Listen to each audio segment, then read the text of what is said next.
إن الحمد لله نحمده ونستعينه ونستغفره ونعوذ بالله من شرور أنفسنا وسيئات أعمالنا من يهده الله فلا مضل له ومن يضلل فلا هادي له وأشهد أن لا إله إلا الله وحده لا شريك له وأشهد أن محمدا عبده ورسوله أما بعد فإن خير الحديث كتاب الله وخير الهدي هدي محمد صلى الله عليه وسلم وشر الأمور محدثاتها وكل محدثة بدعة وكل بدعة ضلالة وكل ضلالة في النار.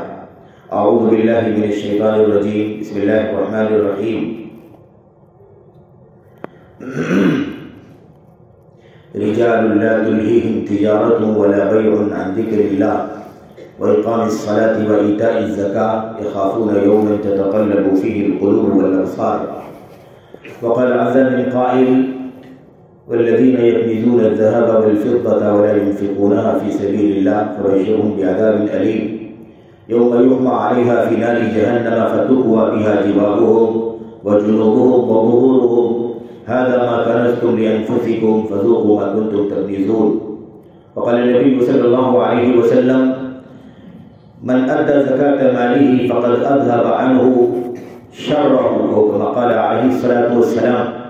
وقال النبي صلى الله عليه وسلم: ما من عبد أنعم الله عليه نعمة فأسبغها عليه ثم جعل من حوائج الناس إليه فتبرم فقد عرض تلك النعمة للزوال، أو كما قال عليه الصلاة والسلام.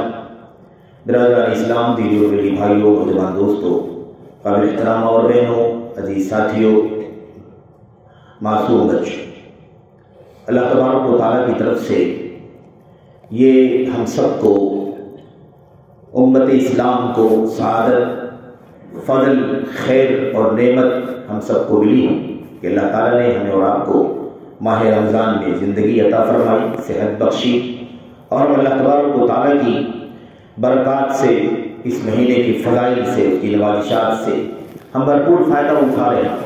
اللہ تعالیٰ سے دعا کریں کہ اللہ عز و جل جو عبادتیں ہم نے کی ہیں، اللہ تبارک و تعالیٰ اسے شرف قبولیت سے نوازے، اور جو وقت باقی ہے اسے اور بھی زیادہ دل جمعی کے ساتھ، دلچسپی کے ساتھ، لگاؤ اور محبت کے ساتھ، فکر مندی کے ساتھ اللہ تبارک و تعالیٰ بھرپور فائدہ اٹھانے کی توفیق عطا فرمائے، اور اللہ عز و جل ہماری ٹوٹی پھوٹی جو بھی نیکیاں ہیں اللہ تعالیٰ اسے شرف قبولیت سے نوازے، اس کا نیک صلہ، عظیم بدلہ دنیا میں آخرت میں عطا فرمائے، آمین یا رب العالمین۔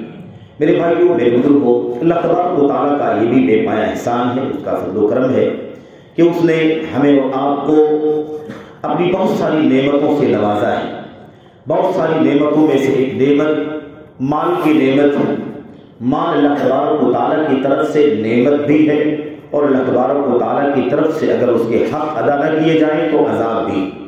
میرے بھائیوں، یہ زحمت بھی بن جاتا ہے ہمارے لیے اگر ہم اس مال کو اس طرح سے نہ برتے جس طرح سے اللہ تبارک و تعالیٰ کو مطلوب ہے۔ ورنہ فی نفسہ اللہ کے نبی علیہ الصلوۃ والسلام نے فرمایا تھا: نعم المال الصالح للمرء الصالح، اچھے آدمی کے لیے اچھا مال بہت اچھا ہے، بہت اچھا ہے مال اگر آدمی اچھا ہے، یعنی ایک شخص نیک ہے، ایماندار ہے، تقوی شعار ہے، اللہ تبارک و تعالیٰ کے دین اور فرائض کے حقوق کی ادائیگی کرنے کے سلسلے میں سنجیدہ اور فکر مند ہے، اور اللہ تعالیٰ نے اسے مال عطا فرمایا ہے، تو یہ مال کیا خوب ہے، کیا بہتر ہے، کتنا اچھا ہے، کتنی بڑی نعمت ہے۔ تو مال اللہ تبارک و تعالیٰ کی طرف سے ایک عطیہ ہے، ایک نعمت ہے، تحفہ ہے۔ ہمیں اللہ تبارک و تعالیٰ نے یہ مال ودیعت فرمایا ہے، یعنی مال اصل میں ہمارا نہیں ہے، مال کا اصل مالک اللہ تبارک و تعالیٰ ہے۔ ہمیں اللہ تعالیٰ نے یہ مال اس وقت تک کے لیے عطا فرمایا ہے جب تک ہم اس دنیا میں زندہ ہیں، اور یہ ودیعت ہے تاکہ ہم اور آپ جب تک زندہ رہیں اپنی زندگی کی مصلحتوں میں اسے اس طرح سے استعمال کریں جس طرح سے اللہ تبارک و تعالیٰ کی کتاب میں، نبی کریم صلی اللہ علیہ وسلم کی سنتوں میں ہدایات موجود ہیں۔ یہ ہمیں بہت اچھی طرح سے ذہن و دماغ میں رکھنا ضروری ہے، کیونکہ اللہ تبارک و تعالیٰ نے ہمیں جو مال عطا فرمایا ہے اس کے بارے میں ہماری اور آپ کی سوچ الا من رحم اللہ یہ بن جاتی ہے کہ اس مال کا مالک میں ہوں، اس کا پورا تصرف میرے اختیار میں ہے، میں جسے چاہوں دوں، میں جسے چاہوں نہ دوں، جس طرح سے چاہوں اسے حلال میں استعمال کروں، جس طرح سے چاہوں اسے اپنی مرضی کے مطابق استعمال کروں، خواہ وہ حرام ہی کیوں نہ ہو۔ تو ایسا نہیں ہے میرے بھائیوں، یہ جو کچھ بھی ہمیں عطا ہوا ہے یہ سب اللہ تبارک و تعالیٰ کا ہے، یہ جان اللہ تبارک و تعالیٰ کی ہے، جسم ہمارا ضرور ہے ہم کہتے ہیں، لیکن اصل میں اللہ تبارک و تعالیٰ کا ہے یہ جسم، اس لیے اس کی شریعت کی تعلیمات کے بغیر ہم اس جسم کے ساتھ بھی کوئی تصرف نہیں کر سکتے۔ تو اللہ تعالیٰ نے ہمیں جو بھی نعمت عطا فرمائی ہے وہ نعمت اصل میں ہمارے پاس اللہ تعالیٰ کی طرف سے ودیعت ہے، یعنی رکھنے کے لیے دی گئی ہے، وقتی طور پر استعمال کرنے کے لیے دی گئی ہے، اس لیے نہیں ہے کہ ہم ہی اس کے مالک ہیں، ہم اس میں اپنی چاہت کے مطابق جیسا چاہے تصرف کریں، یہ اس کا معنی نہیں ہے میرے بھائیوں۔ تو اللہ عز و جل نے اس بات کا تذکرہ قرآن کریم میں کیا ہے، لیکن اس موضوع پر ہمیں نہیں جانا ہے۔ آج جو تھوڑی سی بات مجھے اپنی ذات کے لیے کرنی ہے، آپ تمام بھائیوں کے لیے کرنی ہے، وہ اللہ تبارک و تعالیٰ کے حق سے متعلق ہے، جو اللہ تعالیٰ کا حق مال میں، اللہ تبارک و تعالیٰ نے مالوں میں حق رکھا ہے، ہمارے مال میں اللہ تبارک و تعالیٰ نے حق رکھا ہے، اس حق کے سلسلے میں تھوڑی گفتگو کرنی ہے۔ موضوع رمضان کے اندر عام طور پر یہ زکوٰۃ کا آتا ہے، مال کے حق کا آتا ہے، اس کی وجہ یہ نہیں ہے کہ زکوٰۃ کا تعلق رمضان سے ہے یا زکوٰۃ کی فرضیت رمضان میں ہی، زکوٰۃ کا وجوب رمضان میں ہی ہوتا ہے، یہ معنی نہیں ہے اس کا۔ معنی اصل میں یہ ہے کہ عام طور پر ہمارا جو نظام بنا ہوا ہے، معمول جو بنا ہوا ہے وہ یہ ہے کہ ہم اپنی زکاتیں رمضان کی مناسبتوں پر نکالتے ہیں، اپنے سال کو، مالی سال کو رمضان میں مکمل کرتے ہیں، عام طور پر ماحول ایسے ہی ہے، اس لیے تھوڑی سی معلومات، تھوڑی سی ترغیب، تھوڑی سی تشویق اور مزید کچھ ہدایات اور تعلیمات جو اللہ تبارک و تعالیٰ کی کتاب میں، نبی کریم صلی اللہ علیہ وسلم کی سنتوں میں ہے، اسے دہرا لیا جانا مناسب ہوتا ہے، بہتر ہوتا ہے، اور مومن کو چاہیے کہ اسے شوق دلایا جائے، ترغیب دی جائے۔ اللہ تبارک و تعالیٰ کا یہ فریضہ ہے، دین اسلام کا ستون ہے، دین اسلام کی عمارت اور دین اسلام کا محل جن ستونوں پر قائم ہے اس میں سے ایک ستون یہ زکوٰۃ بھی ہے۔ میرے بھائیو، آپ اسی بات سے اندازہ لگائیے کہ یہ زکوٰۃ جس کی گفتگو ہم کر رہے ہیں، یہ زکوٰۃ کتنی اہمیت کی چیز ہے دین اسلام کے اندر۔ میرے بھائیو، آپ سوچیں کہ دین اسلام کا ستون ہے، 5 ستونوں پر اسلام کی عمارت قائم ہے، ان میں سے ایک ستون یہ زکوٰۃ ہے۔ اللہ کے نبی صلی اللہ علیہ وسلم کی مشہور روایت حضرت عبداللہ بن عمر رضی اللہ تعالیٰ عنہما کی، اس میں اللہ کے نبی صلی اللہ علیہ وسلم نے فرمایا بنی الاسلام علی 5 شہادت لا الہ الا اللہ وإقام الصلاة وأن محمد رسول اللہ، اور اس کے بعد وإقام الصلاة وإيتاء الزکاة وصوم رمضان وحج البیت من استطاع الیہ سبیلا۔ اللہ کے نبی صلی اللہ علیہ وسلم نے فرمایا کہ دین اسلام کی بنیاد 5 چیزوں پر ہے، 5 ستونوں پر ہے۔ اللہ تبارک و تعالیٰ کی توحید کی گواہی، رسول کریم صلی اللہ علیہ وسلم کی رسالت کی شہادت، اور پھر اس کے بعد صلاۃ کا قیام، صلاۃ قائم کرنا، ایسے ہی زکوٰۃ ادا کرنا، ایسے ہی اب ماہ رمضان کا یہ جو مہینہ چل رہا ہے اس کا روزہ رکھنا، اور ایسے اللہ تبارک و تعالیٰ کے گھر خانہ کعبہ کا حج کرنا، جسے حج کرنے کی استطاعت ہو، وہاں تک پہنچنے کی طاقت ہو شرائط وغیرہ کے ساتھ میں۔ تو میرے بھائیو، آپ سوچیں کہ دین اسلام کے ستونوں میں سے ایک ستون ہے زکوٰۃ۔ اب جنہیں اللہ تبارک و تعالیٰ نے اتنے مال کا مالک بنایا ہے جتنے مال پر زکوٰۃ واجب ہوتی ہے، خواہ اس کے پاس اتنی مقدار کا سونا ہو، اتنی مقدار کی چاندی ہو، یا اتنی مقدار مال ہو، یعنی کیش آج کل کی کرنسی کی شکل میں، یا اس کے علاوہ کسی جائیداد پراپرٹی کی شکل میں، یا سامان تجارت کی شکل میں، یا غلے وغیرہ کا جو نظام ہے اتنا غلہ موجود ہو، پیداوار ہوتی ہو، یا اتنے مویشی اور جانور ہو، اللہ تبارک و تعالیٰ کے دین کے ستونوں میں سے ایک ستون ہے کہ مسلمان اب اس میں سے اللہ تبارک و تعالیٰ کا حق یہ ادا کرے جو اس کے مال میں اللہ تبارک و تعالیٰ کی طرف سے واجب ہوتا ہے۔ میرے بھائیوں، اور ایک بات میں آپ کو بتا دوں کہ زکوٰۃ ایک ایسی چیز ہے جس سے انسانی معیشت کا، جس پر انسانی معیشت کا دار و مدار ہے، یہ اسلامی اقتصاد کا نظام ہے، اسلامی معیشت کا نظام ہے۔ 2.5 جو سونے چاندی کے اندر خاص طور پر، یا ایسی کاغذی کرنسیوں کے اندر میرے بھائی جو ہم استعمال کرتے ہیں، جو 2.5 دیا گیا ہے، 2.5%, 1/40 جس کو کہا جاتا ہے. آپ سوچیے کہ اللہ تعالیٰ نے ہمارے مالوں میں سے 2.5% زکوٰۃ فرض کی ہے. زیادہ نہیں 5%, 10%, 20% یا اس سے کم, اس سے زیادہ نہیں. 2.5, 40 روپے میں سے 1 روپیہ, اس طرح سے 100 روپے میں سے 2.5 روپیہ, یہ اللہ تبارک و تعالیٰ کا فریضہ زکوٰۃ ہے. اندازہ لگائیے اگر 2.5 زکوٰۃ مسلمان صحیح معنوں میں ادا کریں تو اللہ تبارک و تعالیٰ کی طرف سے ضمانت ہے کہ مسلم سماج کے اندر کوئی فقیر محتاج باقی نہیں بچے گا. اسلامی جہاد جس کو کہا جاتا ہے, اللہ تبارک و تعالیٰ کے کلمے کی سربلندی کے لیے اس کا جو مشن ہے, اس مشن کے لیے جو زکوٰۃ خرچ ہوتی ہے اس میں بھی کوئی کمی پیدا نہیں ہوگی. تو زکوٰۃ کے پورے 8 فنڈ جو بتائے گئے ہیں, انما الصدقات للفقراء والمساکین والعاملین علیہا والمؤلفۃ قلوبہم, 8 فنڈ جو بتائے گئے ہیں, 2.5 اور بقیہ غلے, اناج اور سامان تجارت کی جو زکوٰۃ ہوتی ہے. اگر مسلم سماج میں ہم سب میرے بھائیوں جن کو اللہ نے حیثیت دی ہے, اگر ہم سب 2.5 زکوٰۃ ادا کریں بے کم و کاست, بلا کسی کوتاہی کے, بلا کسی کمی کے, اور پورے حساب و کتاب کے ساتھ, تو یہ ضمانت ہے کہ سارے فنڈوں کی ضروریات مکمل ہو جائیں گی. کوئی بھیک مانگنے والا دکھائی نہیں دے گا, کوئی ہاتھ پھیلانے والا دکھائی نہیں دے گا, کوئی بھوکا نہیں دکھائی دے گا, چوری کرنے کی نوبت نہیں آئے گی, ڈکیتی کرنے کی نوبت نہیں آئے گی, کرپشن کرنے کی نوبت نہیں آئے گی. سود و رشوت کا چرن بھی اسلامی سماج سے ختم ہو جائے گا. اور ایسے ہی جو جسم فروشی کا بھی معاملہ چلتا ہے, اسی معیشت کی تنگی اور کمزوری کی بنیاد پر بھی یہ کام ہوتا ہے. انشاءاللہ تبارک و تعالیٰ اسلامی سماج ہر طرح کی شر سے, فساد سے پاک ہو جائے گا.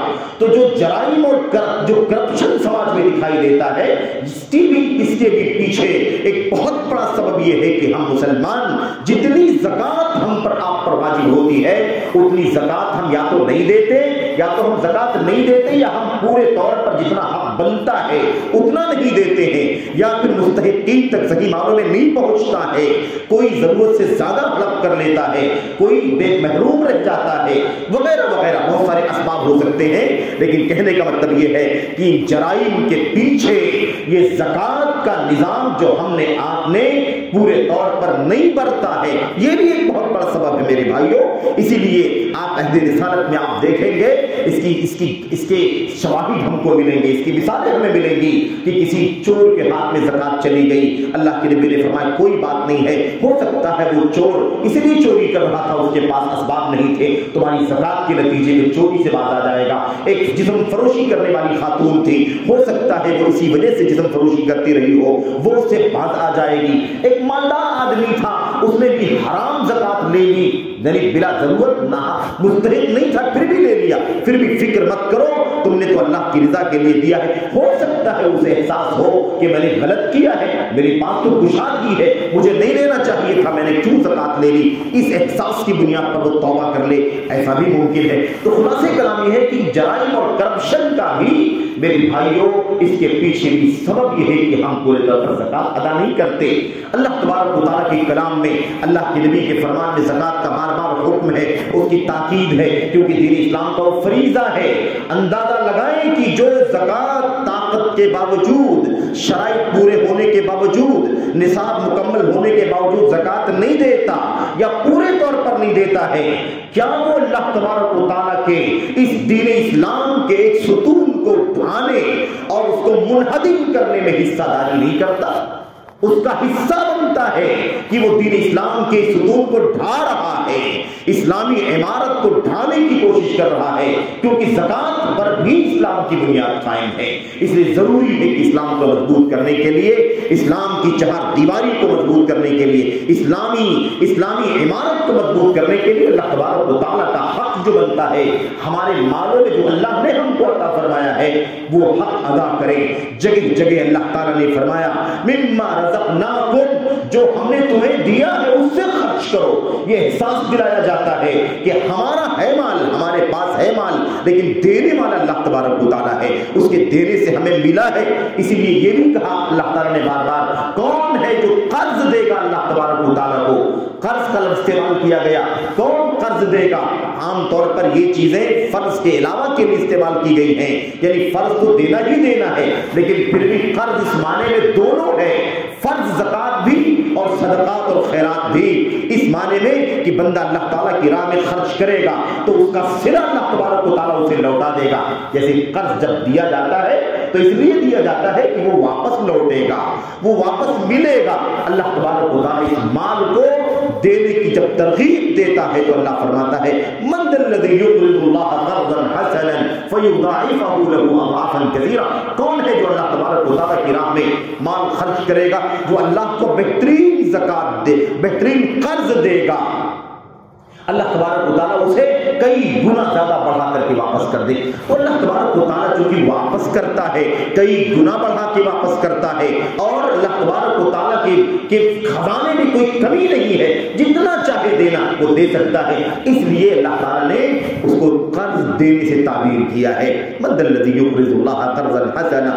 میرے بھائیوں، میرے بزرگوں، خیر آج جو چند باتیں آپ کے سامنے کرنی ہے وہ اس میں سے ایک بات تو یہ ہے کہ میرے بھائیوں یہ زکات اسلامی فریضہ ہے، ادا کرنا ضروری ہے. جس کا نصاب ہے زکات کا اسے چاہیے کہ وہ بلا تاخیر زکات ادا کر دے. اللہ تبارک و تعالیٰ کے دین کو، ستون کو مضبوط کرے، اسے ڈھانے میں حصے داری نہ کرے، اسے ڈھانے کا سبب نہ بنے.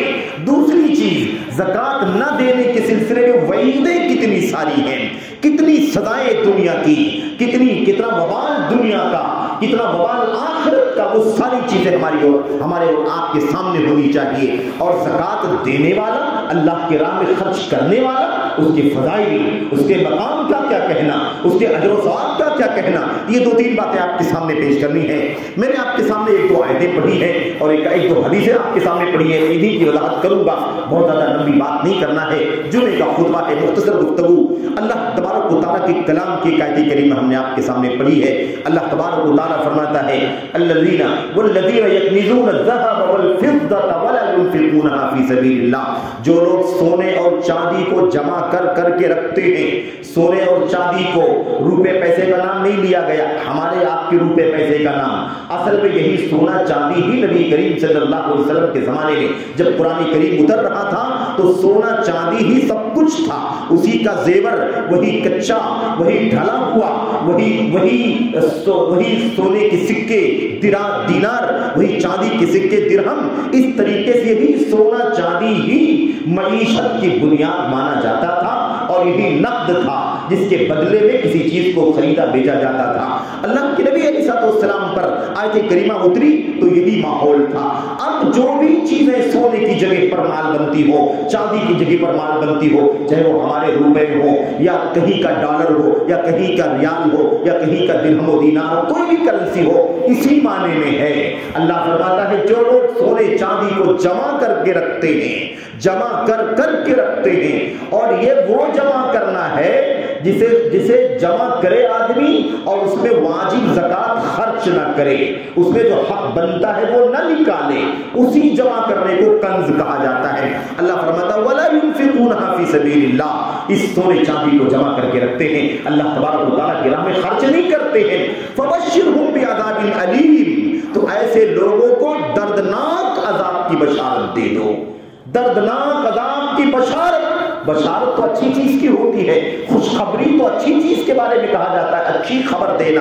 لیکن اللہ تعالیٰ طنز ہے، اللہ کی طرف سے دھمکی ہے، اللہ کی طرف سے وعید ہے کہ سونے چاندی جمع کر کے رکھتے ہو، اللہ تعالیٰ کا حق ادا نہیں کرتے، اس لیے ان کو جہنم میں یا دردناک عذاب کی خوشخبری سنا دو. یوم یحمى علیہا فی نار جہنم. جس دن ان کا جمع کیا ہوا سونا، جمع کیا ہوا چاندی، ان کا جمع کیا ہوا روپیہ پیسہ، ان کی جمع کیا ہوا بیلنس، اسی پر جہنم کی آگ دہکائی جائے گی. اسی پر جو ہم نے جمع کیا، جو ادا نہیں کیا، اگر ادا نہیں کر دیا ہے ادا کرنے کے بعد جو بچا ہے اس کا مسئلہ نہیں ہے، لیکن جس کا ادا نہیں کیا گیا ہے اور جمع کر کے ہم رکھ رہے ہیں، اس کے بعد اسی پر کیا ہوگا میرے بھائیوں؟ اسی پر جہنم کی آگ بھڑکائی جائے گی، تپائی جائے گی، جلائی جائے گی، یعنی وہی کیا بن جائے گا؟ وہی ایندھن بن جائے گا، وہی جلاون بن جائے گا، اسی پر جہنم کی آگ بھڑکائی جائے گی، اور اسی کے ذریعے سے ہمارے چہروں کو داغا جائے گا، ہمارے پہلوؤں کو داغا جائے گا، ہماری پیٹھوں کو داغا جائے گا، یعنی ہمیں اللہ تبارک و تعالی ہمارے اس مال سے جس مال کی زکات ہم نے ادا نہیں کی ہے، اسی مال کے ذریعے سے اللہ تبارک و تعالی آگ کی سزا ہمیں دے گا، ہمارے چہروں کو داغا جائے گا، ہمارے پہلوؤں کو داغا جائے گا، ہمارے پشتوں کو داغا جائے گا، اور آواز لگائی جائے گی، ھذا ما کنزتم لانفسکم، یہ سزا ہے اسی کی جو تم نے دنیا میں مال جمع کر کر کے رکھا تھا اور اللہ تعالیٰ کا حق ادا نہیں کرتے تھے، نہیں دیتے تھے زکات، نہیں ادا کرتے تھے اللہ تبارک و تعالیٰ کے مال کا حق، اسی کی سزا ہے۔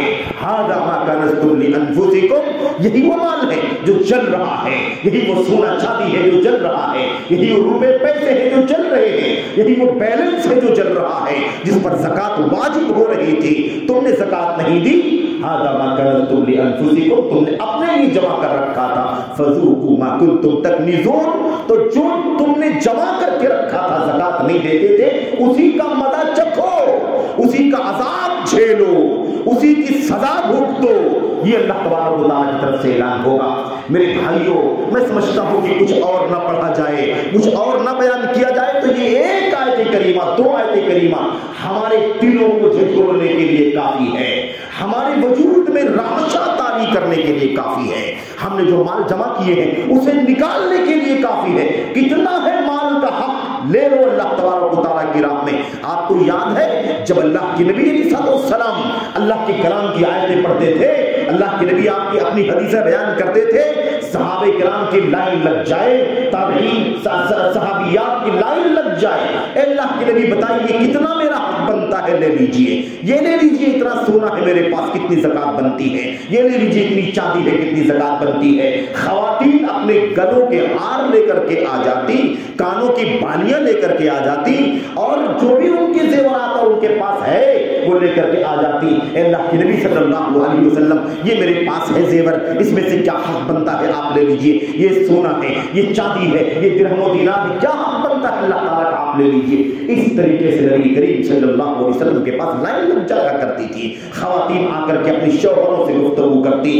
اس طرح سے ہم نے سنا ہے نبی کریم صلی اللہ علیہ وسلم سے، آپ نے فرمایا کہ مال کا حق زکات نکالو، اس لیے میرے پاس زیور ہے، میں زکات نکالنا چاہتی ہوں۔ آپ کو بامشہور واقعہ معلوم ہے حضرت زینب رضی اللہ تعالیٰ عنہ کا، جو حضرت عبداللہ بن مسعود رضی اللہ تعالیٰ عنہ کی زوجہ، اللہ کے نبی علیہ السلام کی زبان سے زکات دینے کی بات سنی، وعید سنا، دھمکی اللہ کے کلام کی سنی، بھاگی بھائی گھر میں آ گئی اور زکات نکالنے کے لیے زیورات نکالا، پیسے نکالے اور لے کر کے جانے لگی گھر سے باہر۔ ابن مسعود غریب آدمی تھے، انہوں نے پوچھا کہاں جا رہی ہو، کیا مسئلہ ہے؟ کہا ابھی میں نے سنا ہے زکات کا حکم اور زکات دینا ضروری ہے، نہ دینے کی صورت میں یہ عذاب ہے، یہ وعید ہے، یہ سزا ہے، یہ برا انجام ہے، میں نہیں چاہتی، اس لیے میں جا رہی ہوں اللہ تعالیٰ اللہ کے نبی صلی اللہ علیہ وسلم کے پاس، یہ لے جا کر کے اپنا اس کی زکات ادا کر دوں گی۔ انہوں نے کہا میں خود غریب ہوں، فقیر ہوں، اور میرے اوپر تمہاری ذمہ داری ہے خرچہ پانی پورا کرنا، تمہارے پاس کشادگی ہے، تم زکات دینے جاتی ہو تو زکات میں ہی زکات کا مستحق ہوں، مجھے ہی دے دو۔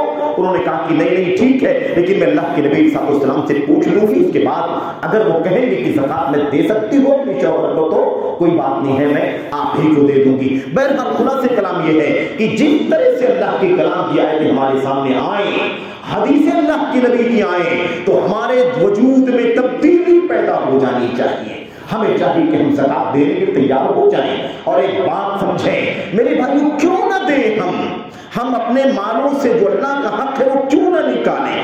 صرف اسی لیے نہ کہ لالچ ہے، صرف اسی لیے نہ کہ ہمارا فلاں کام رک جائے گا، گھر نہیں خریدیں گے، زمین نہیں خریدیں گے، شادی نہیں ہوگی، فلاں نہیں ہوگا، یہ نہیں ہوگا۔ میرے بھائیو، سب کچھ اللہ تبارک و تعالیٰ کے ہاتھ میں ہے، وہی رب ذوالجلال دینے والا ہے، اسے اگر ہم راضی کر کے نہیں پا سکتے تو اللہ کو ناراض کر کے کبھی اللہ کی نعمتیں نہیں پا سکتے۔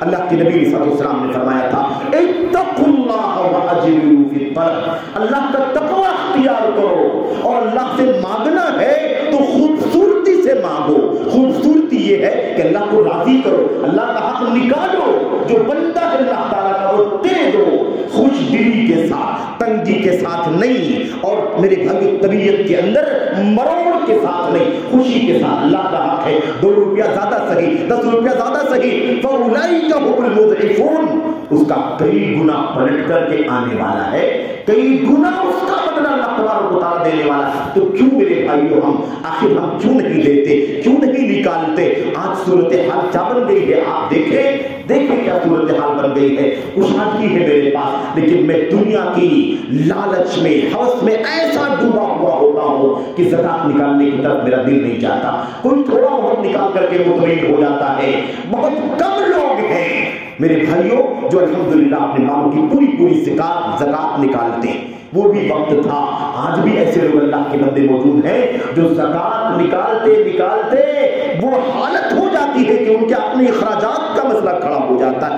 ایسے بھی لوگ موجود ہیں مہینہ ختم ہونے سے پہلے وہ خود قرض لینے کی پوزیشن میں ہو جاتے ہیں۔ ایسے بھی اللہ کے بندے آج دنیا کے اندر موجود ہیں۔ تو اللہ تبارک و تعالیٰ سے آپ دعا کریں، توفیق مانگیں کہ اللہ ہمیں تو نے مال عطا فرمایا ہے، ہمیں دل بھی عطا فرما، ہمیں اللہ تبارک و تعالیٰ دل کا غنی عطا فرما۔ اللہ کے نبی صلی اللہ علیہ وسلم نے فرمایا تھا لیس الغنی عن کثرت العرب ولکن الغنی غنی النفس، اصل مالداری تو زیادہ ساز و سامان کی مالداری نہیں ہے، اصل مالداری زیادہ پراپرٹیوں کی مالداری نہیں ہے، اصل مالداری نفس کی مالداری ہے، طبیعت کی مالداری ہے۔ انسان طبیعت کا غنی ہوتا ہے تو کم میں بھی خرچ کرنے کے لیے وہ تیار رہتا ہے۔ سوچے نبی کریم صلی اللہ علیہ وسلم کی زندگی، آپ علیہ السلام کا کیا حال تھا؟ کبھی کبھی فاقہ کرنے کی نوبت آ جاتی، کبھی ایک ٹائم مل رہا ہے، کبھی ایک ٹائم 2 ٹائم مل رہا ہے، کبھی کھجور پر گزارا ہو رہا ہے، مہینے 2 مہینے 3 مہینے محمد اور آل محمد کے گھر میں چولہا نہیں جلتا تھا۔ لیکن سخاوت کا عالم یہ تھا، سخاوت کا فیاضی کا، کہ نبی کریم صلی اللہ علیہ وسلم سے زیادہ سخی کوئی نہیں تھا، آپ سے زیادہ اللہ کی راہ میں خرچ کرنے والا کوئی نہیں تھا۔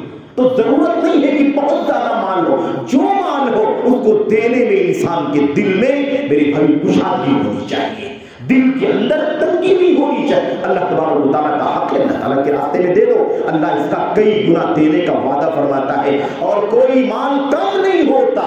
ہماری اور آپ کی طبیعتوں میں تنگی ہے، ہماری اور آپ کی طبیعتوں میں بخل ہے، ہماری اور آپ کی طبیعتوں میں مال کی ہوس اور لالچ ضرورت سے زیادہ ہم نہیں دینا چاہتے۔ اللہ کے نبی صلی اللہ علیہ وسلم نے فرمایا تھا ما نقصت صدقۃ من مال، کوئی بھی صدقہ، کوئی بھی زکات تو دینا ہی دینا ہے میرے بھائیوں۔ صدقے کے بارے میں اللہ کے نبی نے فرمایا کوئی بھی صدقہ مال کم نہیں کرتا، دینے سے مال کم نہیں ہوتا ہے، بڑھتا ہے۔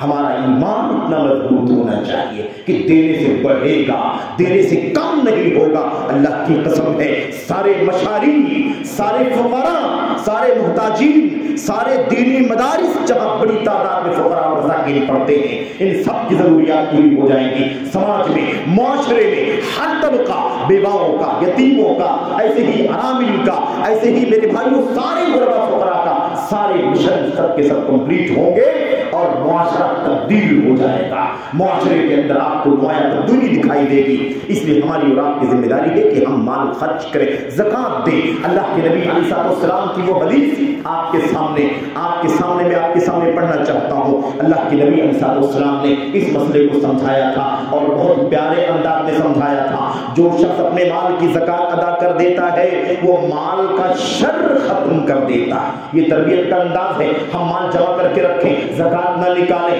ہم یہ نہیں سمجھتے کہ مال کے اندر شر ہے، ہم کوانٹٹی دیکھتے ہیں، ہم یہ نہیں دیکھتے کہ یہ کوانٹٹی ضرور زیادہ ہے لیکن شر بھی ملا ہوا ہے اس کے اندر، اس کو شر سے پاک کرنے کے لیے زکات ادا کرنا ضروری ہے۔ اذا ادیت زکات مالک فقد اذهبت عنه شرہ، جب تم نے اپنے مال کی زکات ادا کر دی تو سمجھ لو اپنے مال کا شر، اس کا فساد، اس کا فتنہ، اس کی گندگی تم نے ختم کر دی۔ جب تک تمہارے ہمارے مال سے زکات کا حق نہیں نکل جاتا تب تک ہمارے ہمارے مال کا فساد ختم نہیں ہوتا. مال بہت ہے، فساد بھی بہت ہے. مال زیادہ ہے، فساد بھی زیادہ ہے. بیلنس زیادہ ہے، فساد بھی زیادہ ہے. تو فساد ختم کرنے کے لیے مالوں کی زکات ادا کرنا ضروری ہے. اور میرے بھائیوں، اللہ کے نبی صلی اللہ علیہ وسلم نے فرمایا تھا آخرت کی ایک وعید. آپ نے فرمایا تھا مانع الزکات یوم القیامت فی النار. لوگوں، زکات نہ دینے والا قیامت کے دن جہنم میں ہوگا. سخت وعید ہے نبی کریم صلی اللہ علیہ وسلم کی. حدیث صحیح ہے. علامہ البانی رحمۃ اللہ علیہ نے اپنی صحیح میں اپنی کتابوں میں صحیح قرار دیا ہے. اللہ کے نبی کیا فرمایا؟ مانع الزکات یوم القیامت فی النار.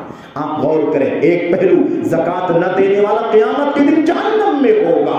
دوسرا پہلو اللہ کے نبی نے فرمایا الرجل فی ظل صدقتہ یوم القیامہ. اور جو آدمی زکات دے گا، صدقہ دے گا، اللہ کی راہ میں مال خرچ کرے گا، وہ کل قیامت کے دن اپنے صدقے کے زکات کے سائے میں رہے گا جب کوئی سایہ نہیں ہوگا.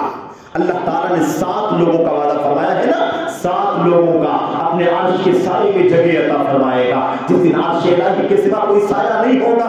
ان میں سے ایک فرد کون ہے جو اللہ تبارک و تعالیٰ کی راہ میں مال خرچ کرتا ہے؟ رجل تصدق بصدقۃ فاخفاها حتى لا تعلم شماله ما تنفق يمينه. اللہ کے نبی نے فرمایا ایک وہ آدمی بھی ہوگا جو اللہ کی راہ میں مال خرچ کرے گا، جو زکات فرض ہے وہ تو دے گا، صدقہ بھی دے گا، خیرات بھی کرے گا.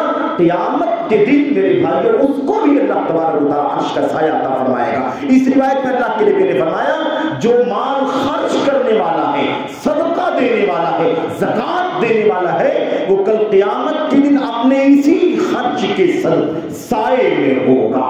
وہی مال ہمارے لیے سایہ بن جائے گا، وہی روپیہ پیسہ سایہ بن جائے گا، وہی زکات ہمارے لیے سایہ، وہی صدقہ ہمارے لیے سایہ. جب کوئی سایہ نہیں ہوگا تو زکات نہ دینے والا جہنم کی آگ میں اور دینے والا اپنے صدقے کے سائے میں زندگی گزارے گا. اندازہ لگاؤ نبی کریم صلی اللہ علیہ وسلم کی تربیت کا انداز کتنا پیارا ہے. اور آپ کیا بتلانا چاہتے ہیں میرے بھائی؟ یہ تو مقام ہے، یہ تو شان ہے ان لوگوں کی. بار بار ذکر کیا گیا، بار بار قرآن کریم میں ان کی فضیلت کا ذکر، ان کی شان کا، ان کی منقبت کا ذکر اللہ تعالیٰ نے فرمایا ہے. ایک آیت میں اللہ فرماتا ہے رجال لا تلہیہم تجارت ولا بیع عن ذکر اللہ. یہ اللہ کے وہ بندے ہیں، یہ وہ بندے ہیں اللہ تبارک و تعالیٰ کے جنہیں ان کا مال لا تلہیہم تجارت ولا بیع عن ذکر اللہ، کوئی کاروبار، کوئی لین دین انہیں اللہ تبارک و تعالیٰ کے ذکر سے غافل نہیں کرتا.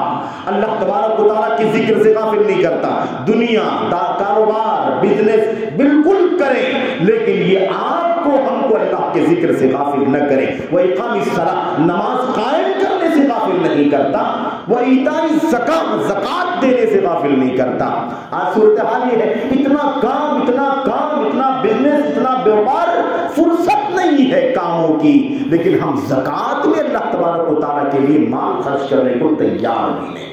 یاد رکھیں اہل ایمان کی پہچان یہ ہے کہ وہ بزنس کرتے ہیں، کاروبار کرتے ہیں، پوری ذمہ داری کے ساتھ اللہ کا ذکر کرتے ہیں، اللہ کی صلاۃ ادا کرتے ہیں، اللہ کے مال میں کی زکات ادا کرتے ہیں. یخافون یوما تتقلب فیہ القلوب والابصار. اور یہ اللہ تعالیٰ کے بندے ڈرتے ہیں اس دن سے، اس قیامت کے دن سے ڈرتے ہیں جس دن دل اور آنکھیں پلٹ جائیں گی.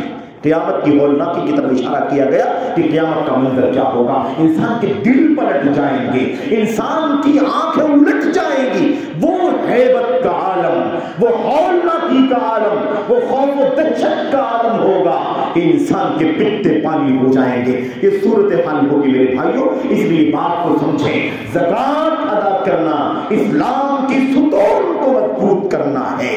زکات نہ دینا اسلام کی بنیاد کو ڈھانا ہے، اس کی جڑوں کو کھوکھلا کرنے کا کام ہے. مسلمان سنجیدگی سے کام لے، اپنے مالوں کی زکات دے، ورنہ اس کی سزا دنیا میں بھی اور آخرت میں بھی. دنیا کی سزا کا اشارہ رہ گیا.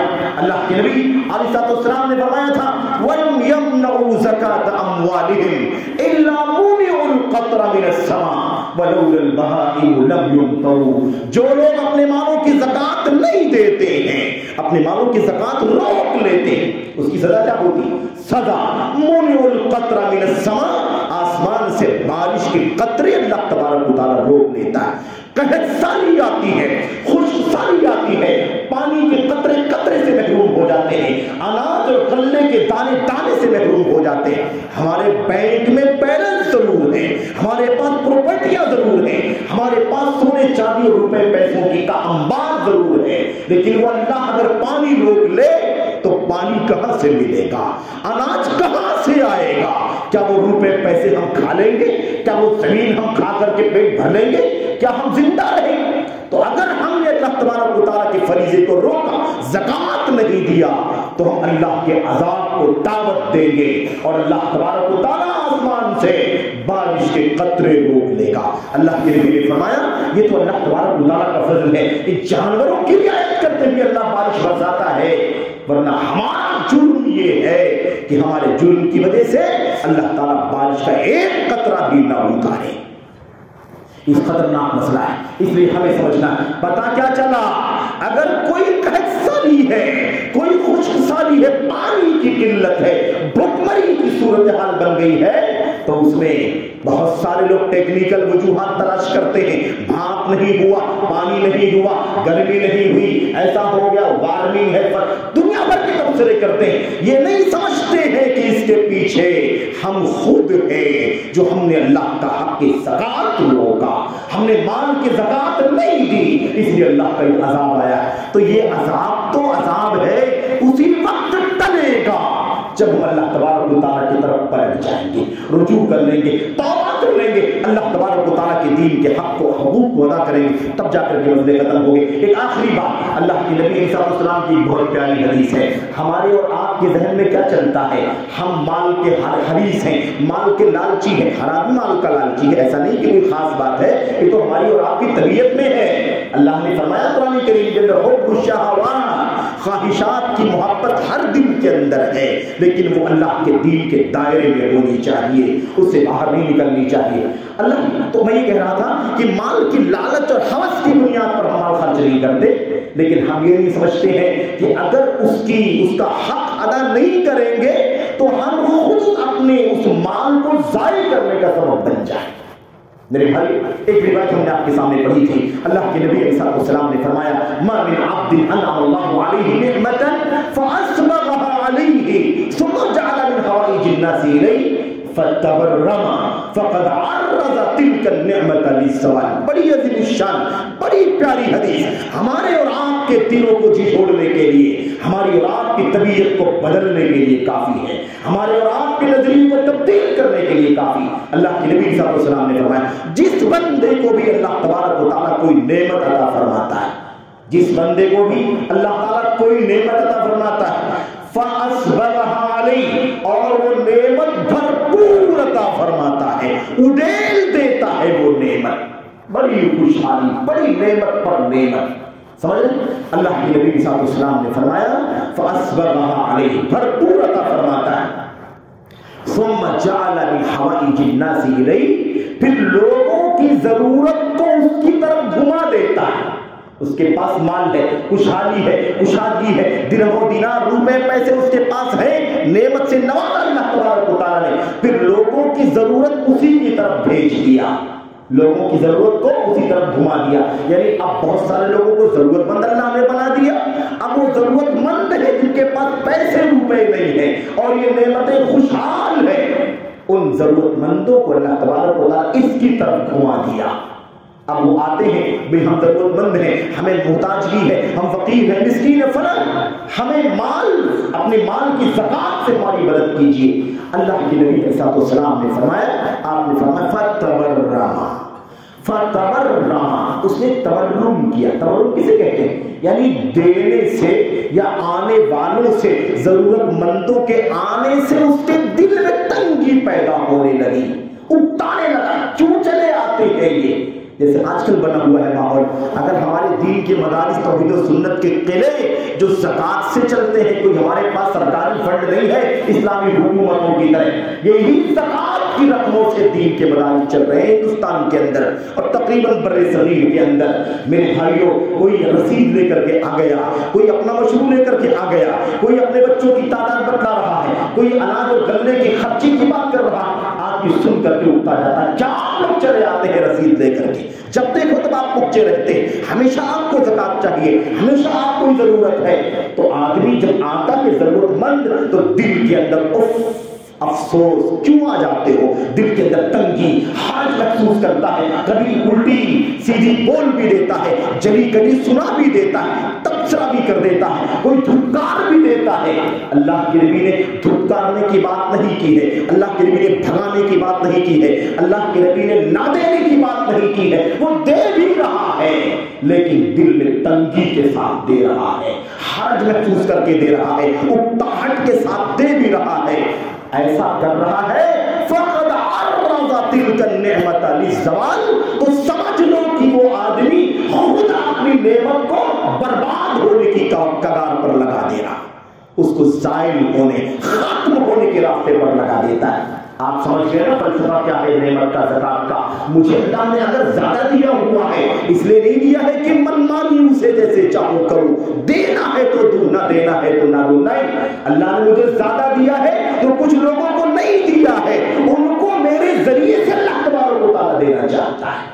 اب میرے پاس اگر کوئی آئے اور میں کسمساہٹ کا شکار ہو جاؤں، میں حرج اور تنگی اور الجھن کا شکار ہو جاؤں اور میرا تیور بدل جائے، تو پھر اللہ کے نبی نے فرمایا تو تمہیں خود اب نعمت کو ضائع کرنے، برباد کرنے کا کام کر رہا ہوں، میں خود اسے تباہ کرنے کی کوشش کر رہا ہوں۔ یہ نکتہ سمجھیں اور اللہ سے توفیق مانگیں، اللہ سے دعا کریں کہ اللہ تعالیٰ ہمیں تو نے دیا ہے تو خرچ کرنے کا دل بھی عطا فرما، خرچ کرنے کا جذبہ بھی عطا فرما۔ اس مال کے ذریعے سے اللہ تبارک و تعالیٰ جو تو نے خوشحالی کے ساتھ مجھے دیا ہے، اس کے ذریعے غریبوں کا پیٹ بھرنا تیرا مقصد ہے، غریب میرے پاس آئے تو ہم دے دیں۔ ہماری اس مال سے دین کے مدارس چلتے ہیں، دعوت کے کام چلتے ہیں، یہ بھی ایک مسئلہ چل گیا ہے، اس لیے میں تھوڑی سی بات 1 منٹ کے لیے کہہ دوں۔ لوگ بات کرتے ہیں کہ مدارس میں زکات خرچ نہیں کی جائے گی، بڑی وضاحت سے میں کہنا چاہتا ہوں، کوئی مدرسے کا ذمہ دار، کوئی سفیر آپ سے زکات مانگنے کے لیے نہیں آتا،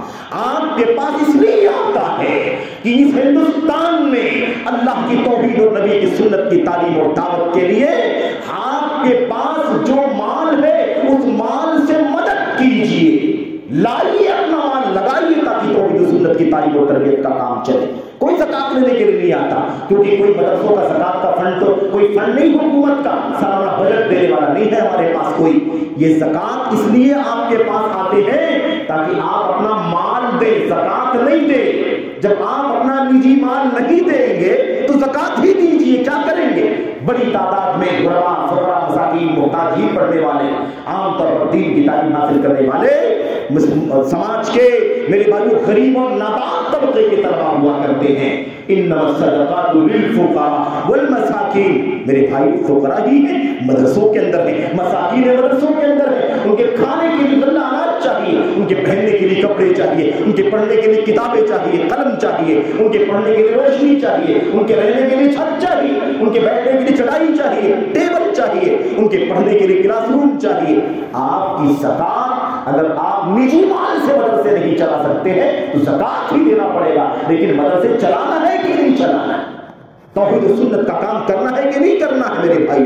اس لیے بہت سوچ سمجھ کر کے بات کرو۔ یہ مدارس اگر ختم ہو گئے تو دین ختم ہو جائے گا ہندوستان سے، یاد رکھو، کوئی سورس نہیں ہمارے پاس دین کو باقی رکھنے کے لیے۔ یہ مدارس اسلامیہ، یہ جامعات، یہ مکاتب جو ہے یہی دین اسلام کی ریڑھ کی ہڈی ہے۔ اسے کمزور کرنا، کسی بھی طریقے سے دین اسلام کو کمزور کرنا ہے، کسی بھی طریقے سے اس کی دل شکنی کرنا، اس کے پیچھے جو ہمارے علماء افراد لگے ہوئے ہیں ان کی بے عزتی کرنا، ان کی تنقید کرنا، ان پر بے جائے الزام لگانا دین کو نقصان پہنچانے کے مرادف ہے۔ اس لیے اس سے بچنے کی ضرورت ہے۔ آپ سے گزارش ہے اللہ کے لیے اپنے مالوں کی زکات نکالیں۔ 2.5 اللہ نے زیادہ نہیں مانگا ہے، 2.5 کے سارے مسائل انشاءاللہ تبارک و تعالیٰ حل ہو جائیں گے۔ اس لیے اللہ نے اتنا ہی فرض کیا۔